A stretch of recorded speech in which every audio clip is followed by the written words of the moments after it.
as a student. I went to Southeast. Well, I went to J.S. Chick.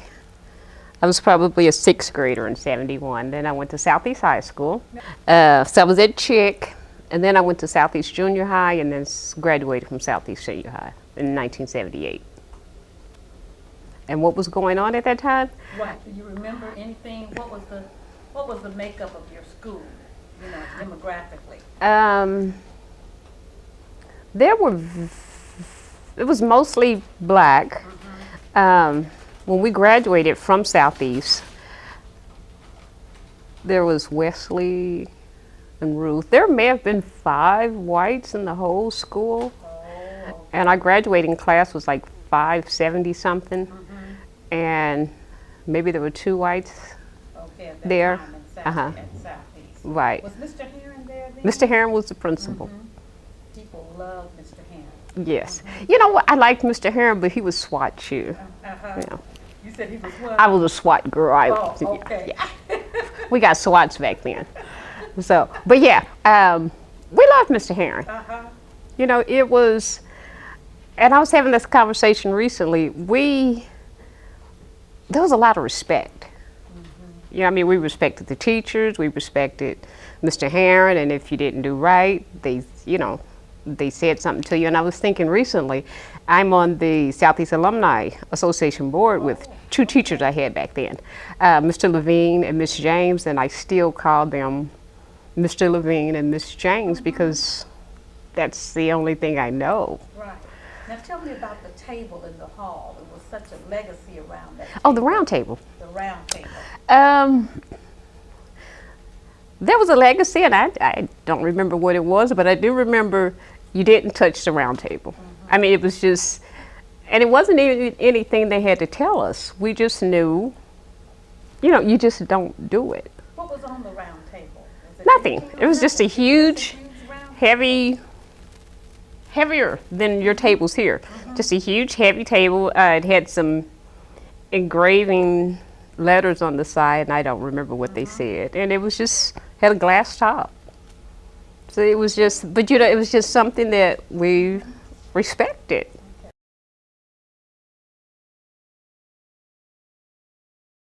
Well, my oldest 2 children went to Graceland.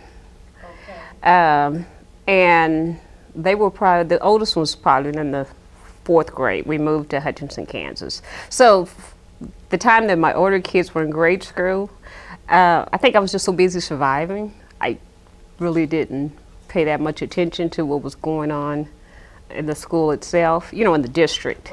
As far as the experience that I had with my girls at the time, well, they were little, you know, and they just knew. Was Graceland segregated at that time too, as well? Yes, for the most part it was, yeah. Still segregated schools at the time. Yes.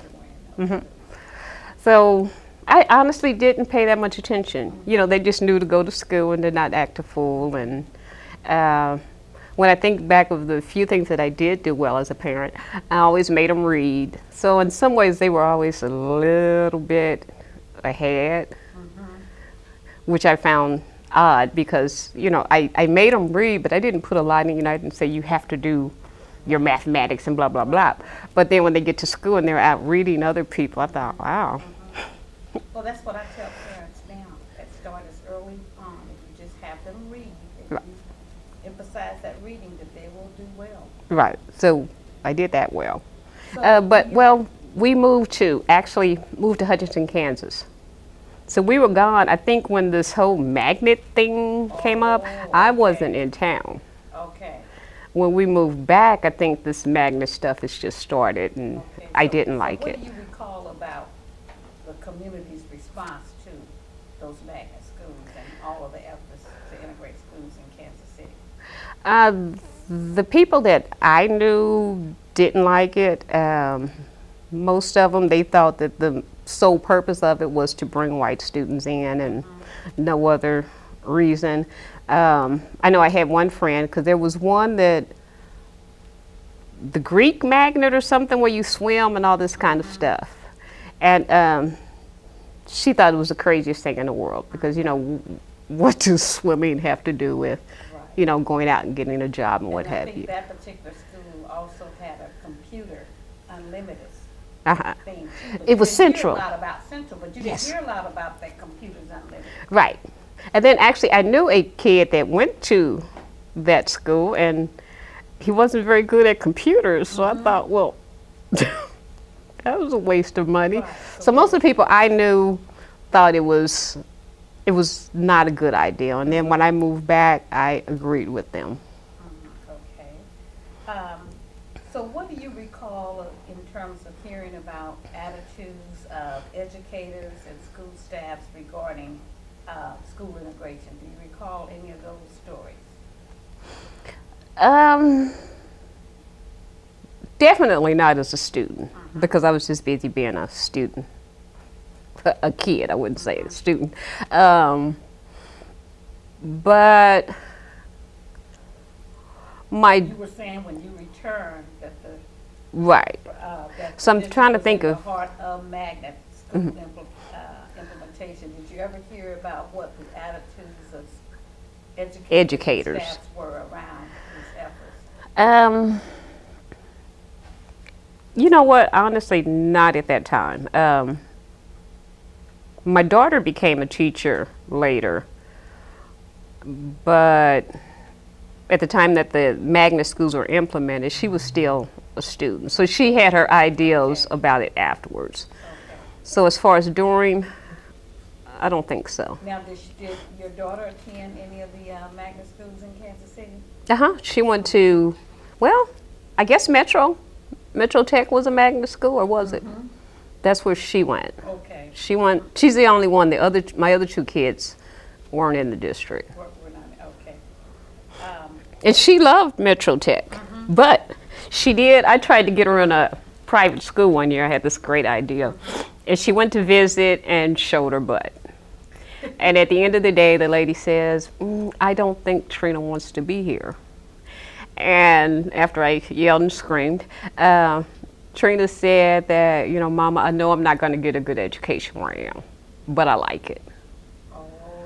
And this was a 16-year-old saying that.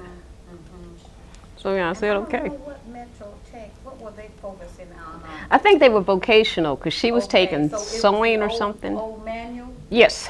Okay. Yeah. Right. Yeah. And she was taking sewing? Uh-huh. Okay, because I remember Thelma Corns was the sewing teacher down there. Yes. And she was very good. Yes, and Trina, she loved it. She loved it all.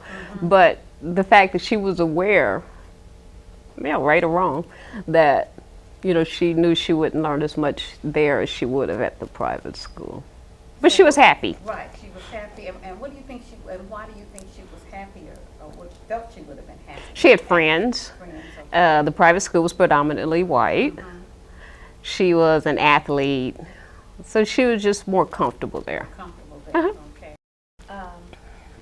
So when you think about school integration, in what ways do you think you might have contributed to school integration? I'm not sure that I had or made any effort towards it because when I went to school, it was just black and we were just used to that. And the few white kids we had, it was just like, it wasn't a big deal we didn't know anything but that. So it wasn't a big deal. I think as far as a parent, I still had memories of when I was a kid, when we walked to Southeast, and so we were all closer then. So as a parent, I thought the idea of putting kids on buses was ridiculous. I thought it was stupid. I understand the philosophy behind it a little, but I'm one of those people that think, why do you have to bring white kids in to get a good education? Why can't you just give everybody a good education? Now, my girls, when we moved back to Kansas City, they were bused to Nowlin. Okay. And they said it was the most horrible school in the world. And what year would that have been? Oh, gosh. Middle school 92, for them? 93. Yeah, it was middle Okay, school. Middle school for them, okay. Yeah, So- and they so felt like, they experienced some of the busing. oh, yeah. Okay. And so what were your feelings or your perceptions about the kids being moved, especially black kids, to a white school, and white kids not been moved to a black school. What were some of your feelings about those efforts?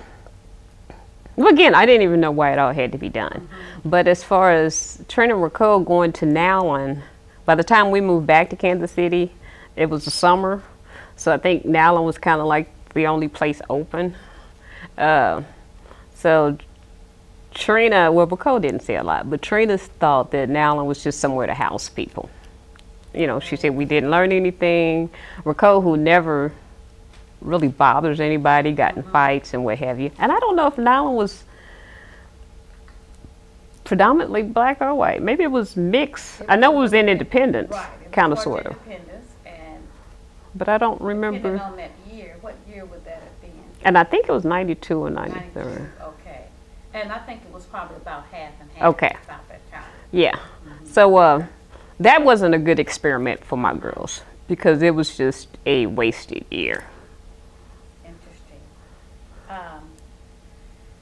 What did you recall hearing about academic outcomes for students during that period from 1971 to 1997 for students? Now, I don't know what the smart, educated people thought the outcomes would be, but what I saw, and I've always made a joke about it, that after 1978, they just stopped educating people, and I do have friends that graduated after that who will probably die. But again, going back to my experience in school, it's like there was an effort put into educating us, I thought. It seems like we came out knowing things. And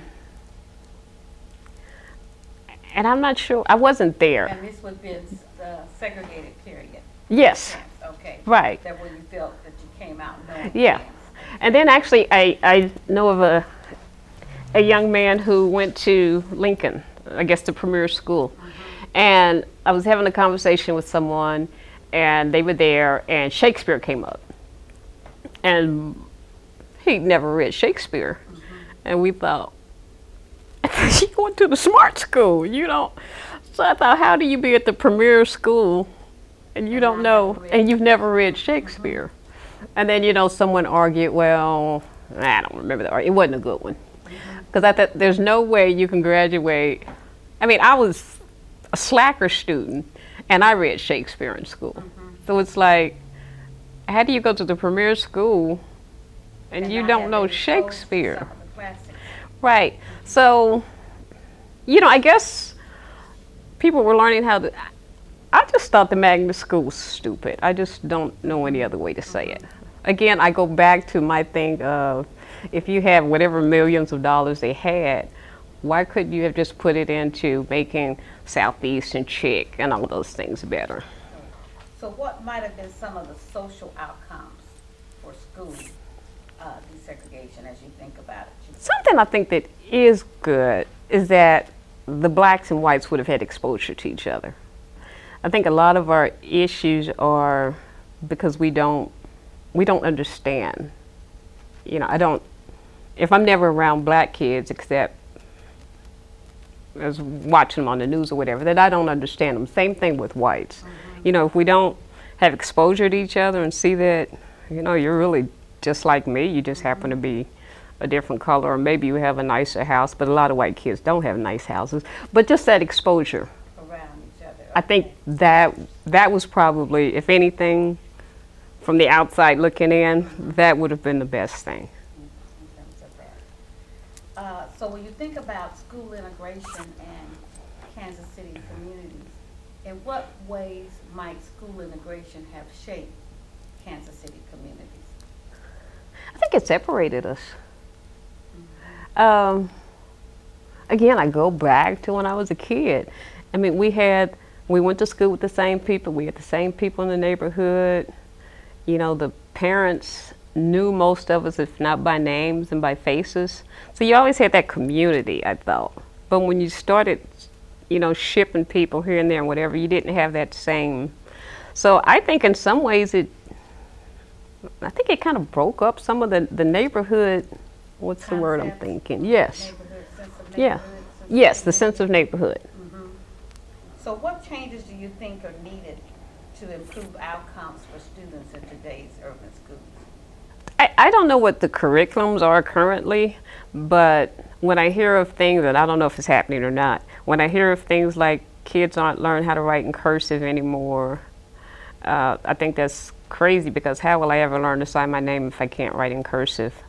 I do have, well, again, my daughter's a teacher. I know several teachers. I'm meeting principals and what have you. And my question is always to them, how do people leave school and they can't read?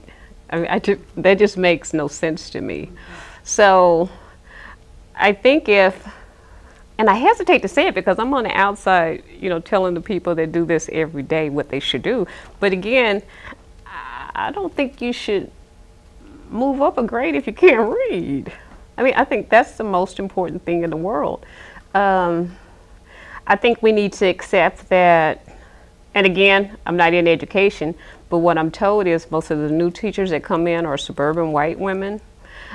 I think they're more than capable of teaching, and they're doing a great job.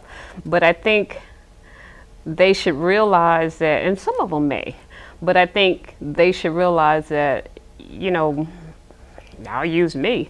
Me at 5 years old, I had all kind of things going on at home, and who knows. So by the time I got to school, listening to you probably wasn't at the top of my list. So you have to be kind of understanding of some of the other things going on. That kids bring to school. Yeah, With them. right. And I think it needs to be more than theory. I'm sure the School of Education is teaching teachers this theory, but you need to do it.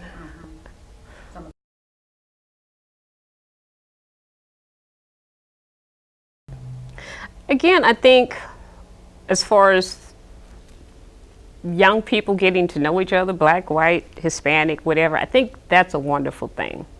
I think that should happen. Now, of course, I don't know how to make that happen. But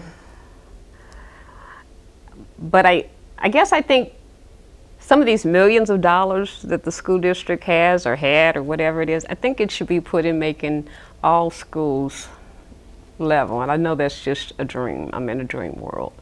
But if we could do that, that would be a good thing. If we could somehow figure out how to have the person on Brookside move over to my old neighborhood on 53rd and Terrace, that would be I don't think the school district can solve that, though. I mean, because, that's the economical thing. It's going to take much bigger issues. Yeah. But the one thing I can say is good about the segregation is, again, the fact that all the kids get to know each other. Because the whole time I went to school, the only whites I saw at school were, and again, it's Wesley, Ruth, and there's a few others, I don't remember their names, but they were all kin. I don't think we ever saw any Hispanic kids. So, I didn't know anything about them. Other cultures. Right. Okay. Yeah. So that was a good thing.